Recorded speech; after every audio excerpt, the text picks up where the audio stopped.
Hello, everyone. Thank you for letting me spend some time with you. And by the way, thank you for allowing me some time last week to spend with family.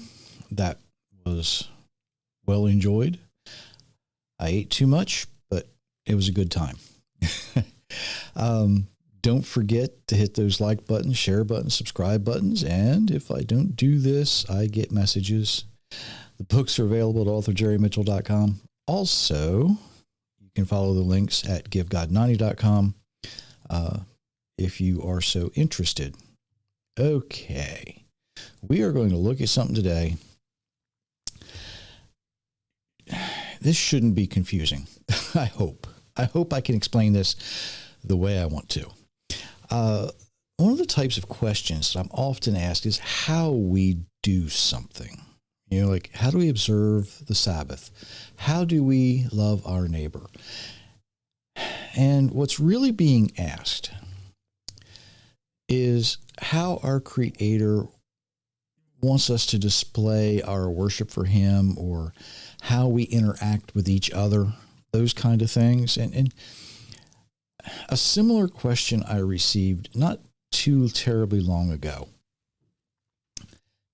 Basically, why does the Bible seem to be so specific about some things, while other things it seems to be so vague? Right? Now, and we'll get into some of this. Now, regular listeners will recognize this, something I say all the time. The Bible, in its original language, in its original context, is agonizingly specific. And it really is. There are some very explicit, complete instructions, right? Noah building the ark, for example. Those instructions are extremely, complex. We almost have verbal blueprints, if I can use that analogy, for how to build the tabernacle and the things that were going to be used in its construction. And there are pages and pages of agonizing genealogies with names in English that most English speakers can't pronounce, right? And they often get overlooked and bypassed because who really needs to know who begat whom, right? They're there. I used to skip over them too. And then there's those things that people seem to be really concerned about, where very little detail is given on how to apply these things to our lives. So let's begin with the most specific instructions, one by one. No, don't worry. I'm not going to go through each one. This is going to be pretty general, right? If you read carefully, though, you're going to find that the most specific instructions are for the way things are built, the tabernacle, later used in the temple, instructions for how the priests are to dress, how to conduct the sacrifices, the oblations while performing their duties, right? Those things are extremely specific, and they're specific to a certain group of people. The genealogies, well, they help us identify various families, right? And that those families are an important part of biblical history. Although there are some people like Bathsheba, where we don't have that intricate genealogy. We don't know exactly where she comes from. But generally speaking, the more specific the instruction, the more specific the person or group of people those instructions are for. The more vague the instructions, such as love thy neighbor as thyself, right? They're for everybody. And while we're given certain ways to apply this, like don't steal, right? We're told not to move the boundary markers on our land, use fair weights and measures. Those things help guide us to love our neighbor as ourselves. And the rest of it is sort of left up to each of us on an individual level. And it's done that way on purpose. And that purpose is there is a tremendous amount of freedom in that vagueness, right? We have the freedom to do all the good for each other that we're able to do. And the reality is, we're given very few restrictions, right? We don't murder, we don't kill without reason, we don't steal, we don't commit adultery, we don't desire the thing that our neighbor might have. And it's really not about a house or a car, it's more about a spouse or a child. So the list of things that are forbidden is really very short. But the freedom we have to do all the good we can is only limited by what we may possess. And that can be emotional, it can be physical, it can be spiritual. And oddly, though, we find ways to argue about the vagueness of some things. And I think one of the best examples can be found in Leviticus 35:3. And it gets a lot of attention because of the way it's traditionally understood. Don't kindle a fire on the Sabbath. Now, the question is, when fire was such an important part of life in early Hebraic history, why not, if the fire goes out, why can't I start a fire to keep my house and children warm on the Sabbath? I've talked about that before, quite often. Now, the word that is used to kindle or start a fire has more than one meaning, like a lot of words in many languages do. And context is everything. Remember, in its original language and context, it is agonizingly specific.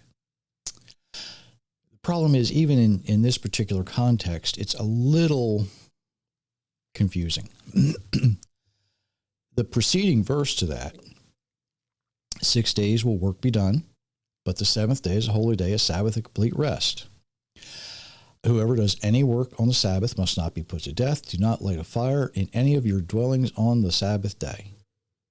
Well, if fire was so important, especially in the desert in the wintertime, why, if that fire goes out, you get cold, right? But see the word there. Don't, the word kindle, the word to start a fire really can't be easily translated into English. It can be also translated, don't burn a fire. It can be translated, don't take away a fire. Don't waste a fire. And it can even mean not to feed a fire. Now, we get a lot of arguing about this. Oh, you can heat your house, you just can't work. Maybe. Let's dig into this some more. Because in each of these meanings, in each of these ways of translating this into English, don't burn a fire, don't take a fire away, don't waste a fire, don't feed a fire, which makes the most sense for a culture living in an area and in a time where it was so important to keep your tent warm at night, maybe for cooking, maybe for warming food. And yes, I do have a theory. Now, this is speculation. This is only my theory. So bear with me a moment. Our Creator was trusting the Israelites to trust Him completely, right? Now, it tells us that their shoes didn't wear out for 40 years while they were traveling. It tells us the manna was supplied every day with a double portion on the sixth day, so they didn't have to gather their food on the seventh day. Could it be that the fire in their tent would not go out on the Sabbath? Think about this. Each household each household living in the wilderness would observe a miracle every week. They didn't have to start a fire. They didn't have to feed the fire. You didn't have to keep putting sticks on it. Right? You know, if you have a wood stove or a fireplace, fire gets a little low, you got to throw another log on the fire. What if you didn't have to do that? What if the miracle was the fire just kept burning in your house every Sabbath day? Now, I can't prove this because it's not written anywhere else, but it works, right? And it could be something that people were talking about and everybody knew it at the time, so there was no need for documentation of this. We get a little bit of that in various places. If they didn't need to feed the fire, they didn't need to start the fire, it just kept burning on the Sabbath day through the power of our Creator. And I could be wrong. I will admit I could be wrong because I am speculating about this. But think about this. If you're not supposed to start a fire in your home on the Sabbath day, but the fire goes out, your children are going to be cold. Your wife is going to be cold. Your family is going to be cold. It gets cold in the desert at night. But if it was the power of our Creator that kept it going, doesn't it make sense that He's going to keep His children safe? He's going to keep them warm. He's going to keep them comfortable, although they still grumbled a lot. Isn't it a testimony to the character and nature of our Creator? By Him being able to keep their fires going, they could see every week the miracle of the double portion on the sixth day, the double portion of manna on the sixth day. They could see every week, my fire doesn't go out on the Sabbath. They could see these things. They could talk about these things for 40 years. For 40 years. It's consistent with the biblical narrative. You know, a lot of times Moses jumps around in his writing, but sometimes he's continuous. But the next topic he writes about are the offerings in the tabernacle. And if this particular instruction was just for the Israelites while they were in the wilderness for 40 years, it makes sense. And it also, I think, helps explain why we have so much trouble with this today. It was specific to this group of people in their situation. So hopefully you can see how discussing something that seems so specifically vague can lead to various thoughts, various concepts, until we step back and we think, well, it doesn't make sense for this to happen. These are real people living real lives, but there was other things going on that are written about later. It's a possibility. It's a possibility.